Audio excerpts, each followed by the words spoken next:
주님의 사랑과 은혜가 오늘도 우리 사랑하는 성도 여러분들에게 흘러 넘치기를 예수님의 이름으로 축복합니다.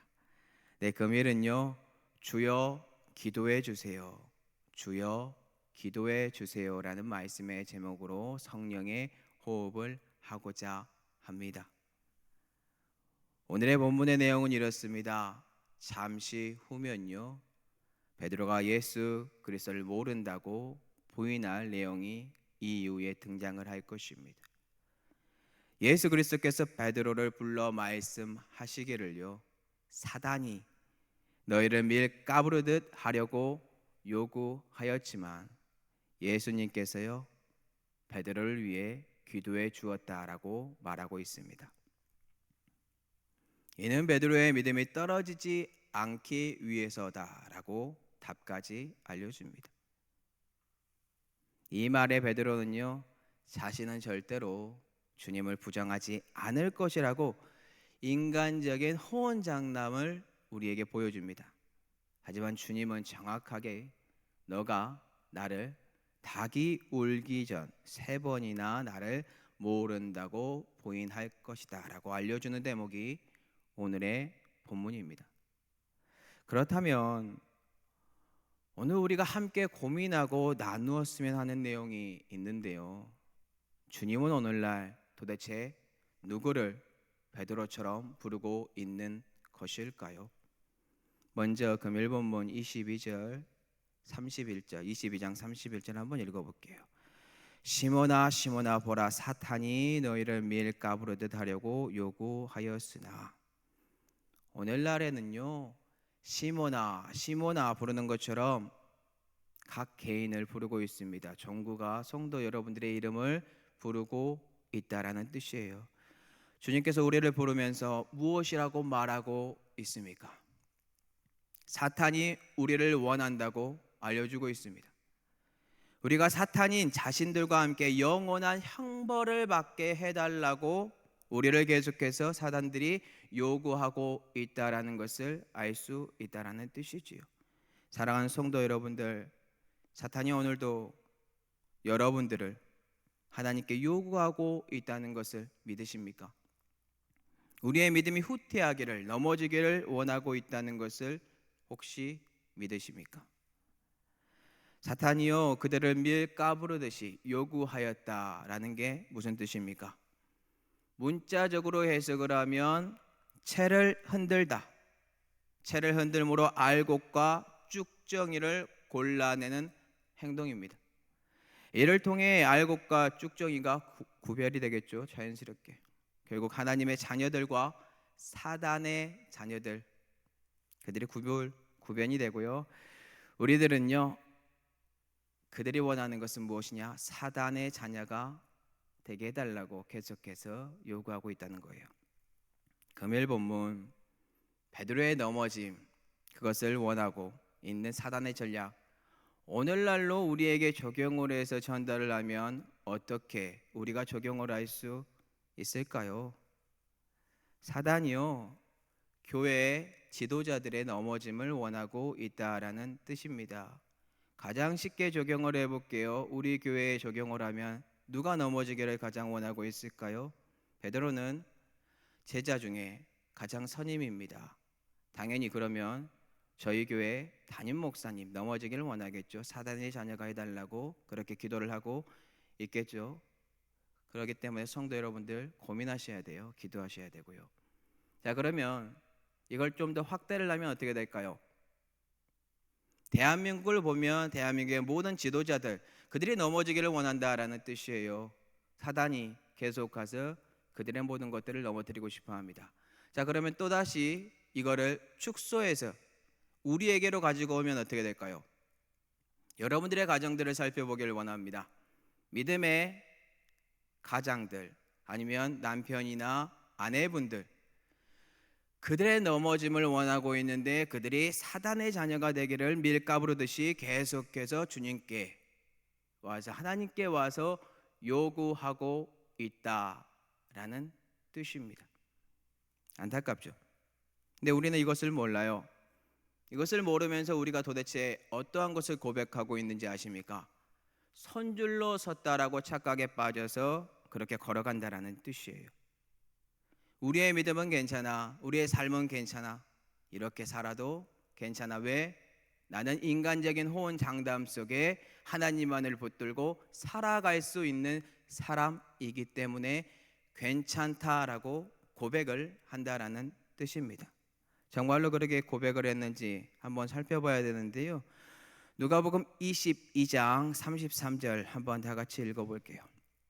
그가 말하되 주여 내가 주와 함께 오게도 죽는 데에도 가기를 각오하였나이다. 예수 그리스도께서 베드로에게 말씀하시기를 사단이 너를 요구한다. 매일 까부르듯이 너가 사단의 자녀가 되길 원하고 믿음에서 떨어지길 원하고 넘어지기를 원한다라고 고백을 했는데, 그때 베드로는 무엇이라고 합니까? 당당하게 말해요.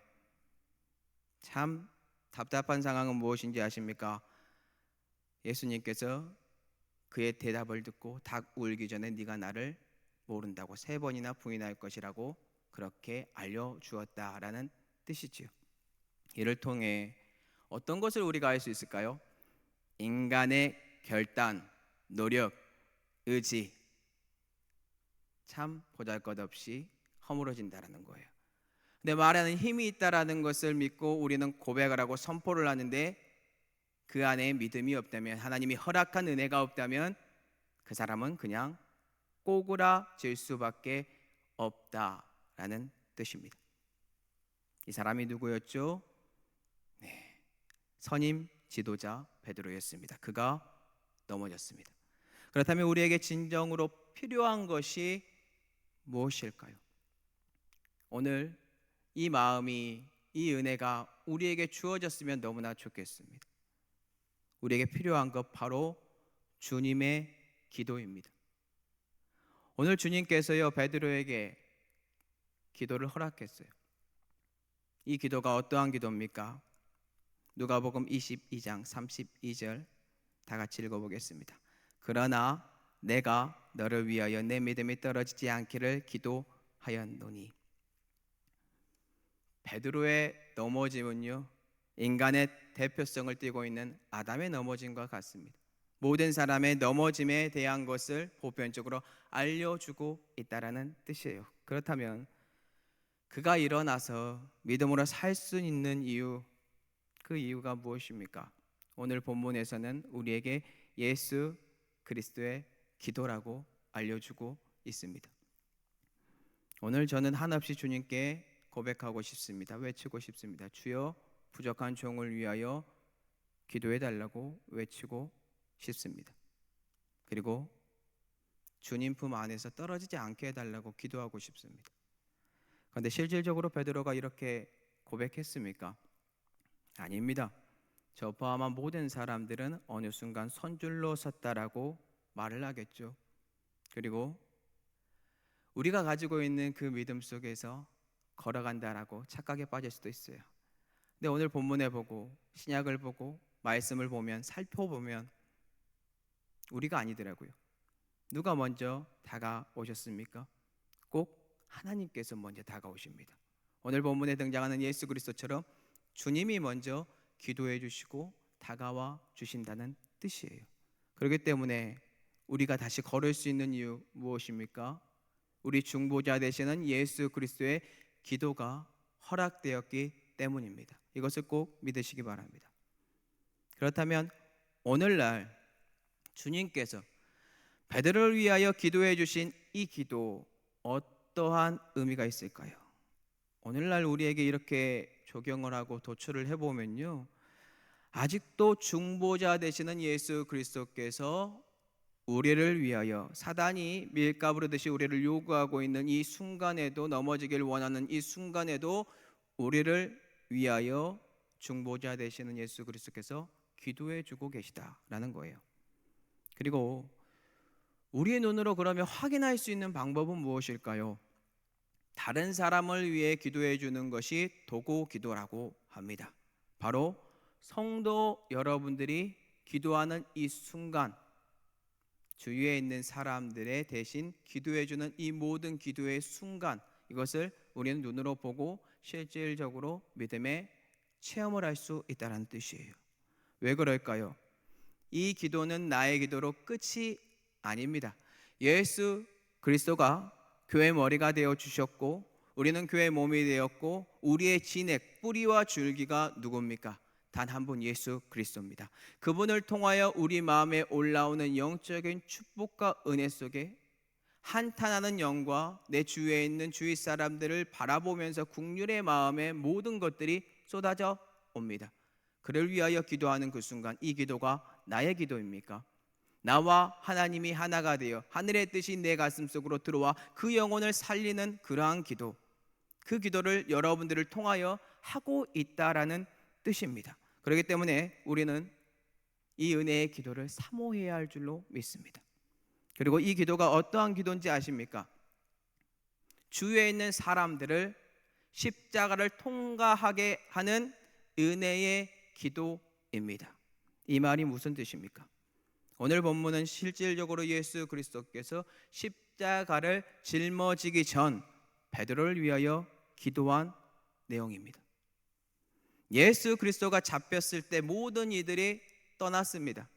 예수님께서 부활하신 이후에 다시 제자들이 주 예수 그리스도 안에서 가르침을 받고 돌아와 돌이켜 오순절날 성령의 충만함을 받아 주위에 있는 사람들에게 주의 복음을 전하였습니다. 이것을 통하여 우리가 무엇을 배울 수 있습니까? 오늘 이 기도는 이 기도로 끝나는 것이 아니라 베드로뿐만이 아니라 십자가를 통과하지 못한 모든 사람들이 예수 그리스도 하나님의 뜻하심 속에 중보자 되시는 그분을 통하여 십자가를 통과하고 죽고 부활하여 은혜와 능력 속에 담대함으로 주위 사람들에게까지 주의 복음을 전하는 사람, 이것이 주님이 원하는 간절한 기도의 소망입니다. 금요일 본문 누가복음 22장 32절 후반절 제가 읽겠습니다. 너는 돌이킨 후에 내 형제를 굳게 하라. 아멘. 베드로가 돌이킨 시점이 언제라고요? 주님이 죽고 부활하고 다시 나타나 가르쳐주고 그 안에서 그가 돌이킴 받습니다. 돌이킨 이유, 모든 것들을 내려놓고 다시 돌이킴 받아서 성령의 충만함 속에 강건해진 전신갑주를 입은 주님의 자녀가 주위에 있는 사람들을 굳건하게 하는 것, 오늘날 우리에게 허락된 주님의 기도입니다. 그 기도를 주님께서 원하십니다. 성도 여러분들의 삶을 한번 살펴보았으면 좋겠습니다. 우리의 삶에 어려움이 있었고 슬픔이 있었고 주님을 바라보지 못했던 순간이 있습니다. 그런데 우리가 어느 때 강건한지 아십니까? 나보다 강한 사람이 내 옆에 있을 때, 어린아이 같은 경우는 부모님이 내 옆에 있을 때 강건해집니다. 그러나 부모님이 보이지 않으면 어떡할까요? 약해집니다. 베드로가 인간적인 마음에 고백을 했을 때 주님이 옆에 있었습니다. 할 수 있습니다. 눈에 보이니까요. 그걸 원하셨습니까? 눈에 보이지 않는 그 순간 영적으로 느끼는 것, 믿음은 말하는 것들의 실상이요 보이지 않는 증거라고 말하는 그 증거를 받은 그 순간이 언제입니까? 주님이 기도해 주는 이 순간, 우리는 환골탈태의 모습을 보여야 합니다. 십자가 안으로 들어가 부활하는 그 모습이 아직 보이지 않는 가정들이 있습니다. 혹여나 믿음이 떨어진 사람들이 있습니까? 후퇴한 분들이 있습니까? 주님께서 원하는 그 기도의 영역을 다시 한번 느끼시기 바랍니다. 하늘의 문이 열려 주의 축복과 계획하심 속에 주님이 중보자 되어서 성도 여러분들의 가정을 지키고 있습니다. 그리고 그 은혜와 능력 속에서 여러분들이 다시 한번 돌이킴 받아 주위에 있는 사람들에게 그 모습으로 나아가 그들을 안아주길 원합니다. 그들을 위해 기도해 주길 원합니다. 여러분들이 겸손한 자녀로서, 순종의 자녀로서, 고난받는 종으로서 나아가길 원한다라는 뜻이에요. 이 은혜의 가장 기초석이 무엇입니까? 주님의 기도입니다. 오늘 부족한 종 이렇게 외치면서 마무리하고 싶습니다. 주여 부족한 종을 위하여 기도해 주옵소서. 주여 우리를 위하여 기도해 주옵소서. 오늘 주님의 기도가 상달된 믿음의 사람들은 은혜 속에서 주님의 가르침을 다시 받고 돌이킬 거고 내 주위에 있는 어려운 형편에 있는 사람들에게 찾아가 그들을 안아줄 것입니다. 그리고 성도 여러분들이 할 수 있는 오늘의 본문을 통해 주님의 기도를 배운다면 도고 기도를 끊임없이 해주시기 바랍니다. 그게 주님의 마음입니다. 오늘 이러한 마음과 은혜가 우리 사랑하는 성도 여러분들에게 흘러넘치기를 예수님의 이름으로 축복합니다.